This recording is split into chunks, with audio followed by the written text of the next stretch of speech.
नमस्कार प्रिय दर्शक बंधु मु अजय मिश्र स्वागत करुच्ची विधि विधान ओडिया चैनल पुणी एक नूतन अध्याय। दर्शक बंधु प्रत्येक व्यक्ति से बार्धक्य समय किपरि कटिबो सेथिपाई इच्छा प्रकाश करिथांती जेपरि आमे आमर भल मंद भूत भविष्य जानिबा संबंधरे जन्म कुंडलीर सहारा नै थाउ एवं यह सठिक मध्य होइथाय बोली कुआ जाई थाए। जदि आपणकर जन्म कुंडली सठिक भाव प्रस्तुत करा जाई थाए तेबे यार फलाफल मध्य सठिक होइथाए। कुआ जाए महर्षि भृगु हेले ज्योतिष शास्त्र जनक, हिंदू ज्योतिष शास्त्र जनक रूपे ताकू मना जाई थाए। सेहीपरि महर्षि पराशर मध्य ज्योतिष शास्त्र जनक बोली अनेक मत दियंती। सेमानक रचित पुस्तक भृगु संहिता एवं पराशर संहिता आज भी ज्योतिष शास्त्र माइलखुंट रूपे जाजुल्यमान। प्रायतः 5000 वर्ष तलर यही हिंदू ज्योतिष शास्त्र आज भी लोकों आस्था बाहर हो पारी। यार गणना यदि भूल होता आज तार सत्ता बा अस्तित्व हराई बसी था। सेहीपरि अंक ज्योतिष मध्य ज्योतिष शास्त्र एक अंक रूपे धरा जाए। विशेषकर यह संख्या को नहीं गणना करा यह न्यूमरोलोजी बोली कह जाए। यह एस्ट्रोलोजी शास्त्र गोटे अंश बोली विवेचना करा जाए। आज अंक ज्योतिष शास्त्र अनुजाई निजर जन्म तारीख रु आपणकर बार्धक्य समय किपरि कटिबो आज भिडियोटी से विषय आलोचना करने पूर्व कही रखी कि दर्शक बंधु जदि आपण एपर्यंत मोर चैनल को सब्सक्राइब करना दयाकोरी चैनल को सब्सक्राइब कर दिंतु। पाखे बेल आइकन को क्लिक कर दिखाँ फल मुझे अपलोड कर समस्त शिक्षणीय वीडियो नोटिफिकेशन आपण सर्वप्रथम पाइपर। वीडियो भल लगे लाइक शेयर कमेंट निश्चय करेंगे। दर्शक बंधु सर्वप्रथम आपणकर जन्म वर्ष एवं जन्म मास को नहीं एकक अंकरे परिणत करंतु। तापर जानतु आपणकर बार्धक्य समय किपरि कटिबो। दर्शक बंधु 50 वर्ष ठारू आमर बार्धक्य समय आरंभ होता है। किंतु जदि आम सर्वदा आमर ये बार्धक्य समय उपर फोकस रखा तेबे आम अति शीघ्र बुढ़ा हो जाए। यही बयस किसी व्यक्ति अच्छा से युवक मानक ठारू आहरी चलचंचल कह जाए। Age is nothing but it is just a number. तेबे से जहाँ ना कहीं जदि आपणकर एकक संख्या 1 हुए बर्तमान आम जानिबा गोटे उदाहरण दे मु आपन को प्रथम बुझाई देउछि। मनेकर आपणकर जन्म 10 एप्रिल 1992 10 एप्रिल 1992 आपण गोटे कागज नोट कर रखु 10/4/1992। तेबे आपणकर जन्म वर्ष है 1992। आम सर्वप्रथम यह एकक संख्यार परिणत करवा अर्थ 1 + 9 + 9 + 2 समान केते समान 21 ताकू पुणी एकक संख्यार आम परिणत कले पाइले केते 3। जन्म मास है केते एप्रिल मास 04 तेबे 0 + 4 समान 4। तेबे आम केवल जन्म वर्ष आ जन्म मास ए दुई को केवल आम एकक संख्यार परिणत करवा। जन्म वर्ष रु आम एक अंक पाइले केते 3, जन्म मास रु पाइले 4।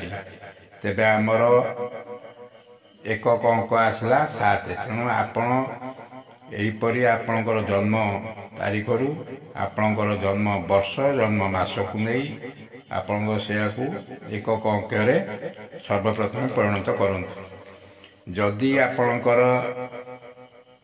एकक अंक कहले आपण 1 ठारू 9 पर्यंत पड़ी थाए 10 आसीगला यहाँ 2 अंक हो। तेणु आपणकर जो जन्म मास आ जन्म वर्ष को नहीं जो एकक अंक आसो से 1 ରୁ 9 भितर जहाँ 1 ରୁ 9 भितर आपणकर एकक अंक आसो।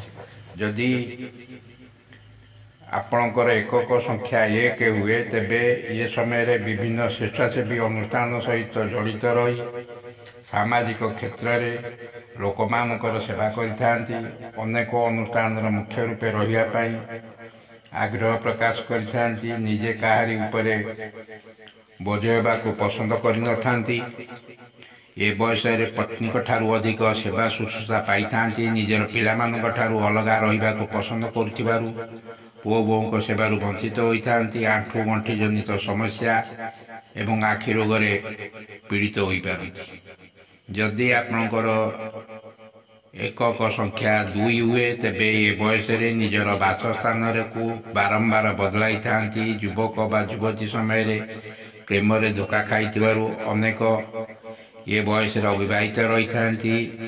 ତେଣୁ ଅତିକ୍ରାନ୍ତ ବୟସରେ କିଛି ଲୋକ ବିବାହ ମଧ୍ୟ କରିଥାନ୍ତି। ସମାଜରେ ଜଣେ ଜଣାଶୁଣା ଚେହେରା ରୂପେ ଗଣା ହେଲେ ମଧ୍ୟ କିଛି ବ୍ୟକ୍ତିଙ୍କର ଏ ସମୟ ଭଲରେ କଟିନଥାଏ। ସର୍ବଦା ଥଣ୍ଡା ଜନିତ ରୋଗରେ ପୀଡ଼ିତ ହେବାର ସମ୍ଭାବନା ଅଧିକ ଥାଏ।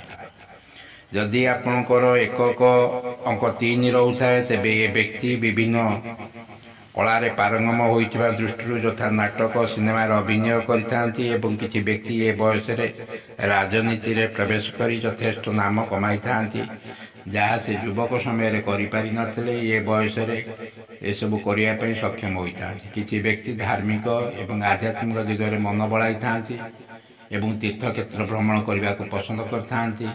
ଏ ବ୍ୟକ୍ତିଙ୍କର ପେଟଜନିତ ସମସ୍ୟା ଏ ବୟସରେ ଲାଗି ରହିଥାଏ। ଯଦି ଆପଣଙ୍କର ଏକକ ଅଙ୍କ 4 ହୁଏ, ତେବେ ଏ ବ୍ୟକ୍ତି ଜୀବନରେ ଶେଷ ପର୍ଯ୍ୟନ୍ତ ପରର ଉପକାରରେ ମନ ବଳାଇବେ।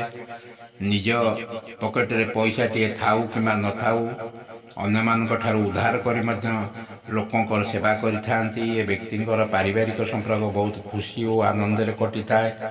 ଉଚ୍ଚ ରକ୍ତଚାପ ଏବଂ ମଧୁମେହ ରୋଗରେ ପୀଡ଼ିତ ହୋଇପାରନ୍ତି।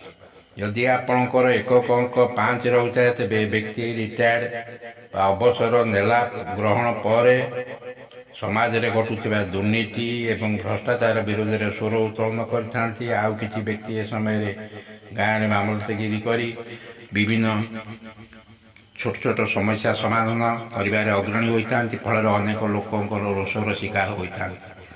ପ୍ରାୟ ପାରିବାରିକ ସମ୍ପର୍କରେ ତିକ୍ତତା ହେତୁ ପରିବାରରେ ଆଦରତ୍ନର ଅଭାବ ଥାଏ। ଏ ବ୍ୟକ୍ତି ଏ ବୟସରେ ନୂଆ ନୂଆ ସ୍ଥାନ ଭ୍ରମଣର ରୁଚି ରଖିଥାନ୍ତି। ଏ ବ୍ୟକ୍ତି ବାର୍ଦ୍ଧକ୍ୟଜନିତ ରୋଗର ଶିକାର ହୋଇଥାନ୍ତି।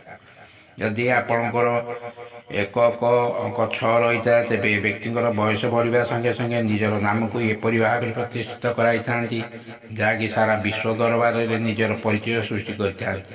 ଦାମ୍ପତ୍ୟ ଜୀବନ ସୁଖମୟ ହୋଇ ନଥିବାରୁ ବାର୍ଦ୍ଧକ୍ୟ ସମୟରେ ପାଖରେ କେହି ନଥାନ୍ତି, ତଥାପି ବାର୍ଦ୍ଧକ୍ୟ ସମୟ ବହୁତ ଭଲରେ କଟିଥାଏ।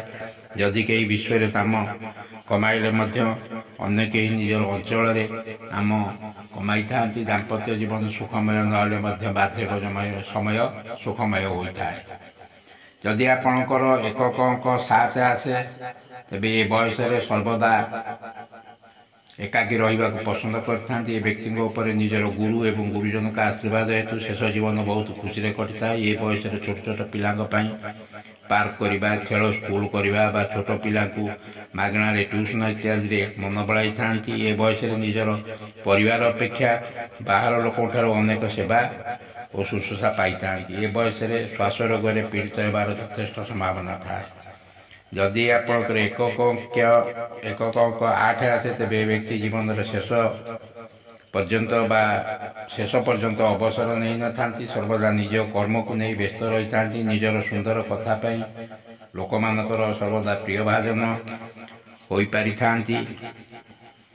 ଏ ବୟସରେ ନିଜର ପରିବାର ଠାରୁ ଗୋଟିଏ ଦିନ ମଧ୍ୟ ବାହାରେ ରହିବାକୁ ପସନ୍ଦ କରିନଥାନ୍ତି। ନିଜର ପାରିବାରିକ ସମ୍ପର୍କ ବହୁତ ଭଲ ଥିବାରୁ ବାର୍ଦ୍ଧକ୍ୟ ଜୀବନ ଅତ୍ୟନ୍ତ ଖୁସିର ମାହୋଲ ମଧ୍ୟରେ କଟିଥାଏ।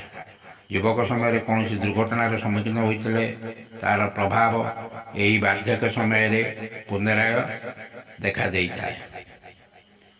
ଯଦି ଆପଣଙ୍କର ଏକକ ଅଙ୍କ 9 ରହିଥାଏ, ତେବେ ଏ ବୟସରେ ରାଜନୀତିରେ ଭାଗ ନେଇ ସମାଜ ପାଇଁ ଭଲ କାମ କରିଥାନ୍ତି। ସେ ଦେଶ ପାଇଁ ହେଉ, ରାଜ୍ୟ ପାଇଁ ହେଉ କିମ୍ବା ନିଜ ଅଞ୍ଚଳ ଲୋକଙ୍କ ପାଇଁ କାମ କରି ବେଶ ଶ୍ରଦ୍ଧାଭାଜନ ହୋଇପାରିଥାନ୍ତି। ଏ ବ୍ୟକ୍ତି ସର୍ବଦା କୁକୁର ମୁଣ୍ଡ ହେବାକୁ ପସନ୍ଦ କରିଥାନ୍ତି, କିନ୍ତୁ ସିଂହର ଲାଙ୍ଗୁଡ଼ ହେବା ପାଇଁ ପସନ୍ଦ କରିନଥାନ୍ତି। ସର୍ବଦା ଅପ୍ରିୟ ସତ କଥା କହୁଥିବାରୁ ଘରେ ଏବଂ ବାହାରେ ଅନେକ ବିରୋଧାଭାସ ସୃଷ୍ଟି ହୋଇଥାଏ। ବାର୍ଦ୍ଧକ୍ୟ ସମୟ ଅତି ଭଲ ବା ଅତି ଖରାପ ନୁହେଁ, ମଧ୍ୟମ ଧରଣର ଗତି କରିଥାଏ। ମଧୁମେହ ବା ଡାଇବେଟିସ୍ ରୋଗରେ ପୀଡ଼ିତ ହେବାର ଯଥେଷ୍ଟ ସମ୍ଭାବନା ଥାଏ। ଦର୍ଶକ ବନ୍ଧୁ, ଆପଣଙ୍କର ନିଜର ଜନ୍ମ ତାରିଖକୁ ଏହିପରି ଭାବେ ବା ପ୍ରଥମେ ଆପଣଙ୍କର ଜନ୍ମ ବର୍ଷ ଏବଂ ଜନ୍ମ ମାସକୁ ନେଇ ଏହିପରି ହିସାବ କରି ଆପଣ ନିଜର ବାର୍ଦ୍ଧକ୍ୟ ସମୟ ବିଷୟରେ ଆପଣ ଜାଣିପାରିବେ। ଯଦି ଆପଣଙ୍କର ଜନ୍ମ ତାରିଖରୁ ଆପଣଙ୍କର ଏହି ଏକକ ସଂଖ୍ୟା ବାହାର କରିପାରୁନାହାନ୍ତି, ତେବେ ଆମକୁ କମେଣ୍ଟ କରି ଲେଖନ୍ତୁ, ଆମେ ଆପଣଙ୍କୁ ଜଣାଇଦେବୁ। ରହୁଛି, ଧନ୍ୟବାଦ, ନମସ୍କାର।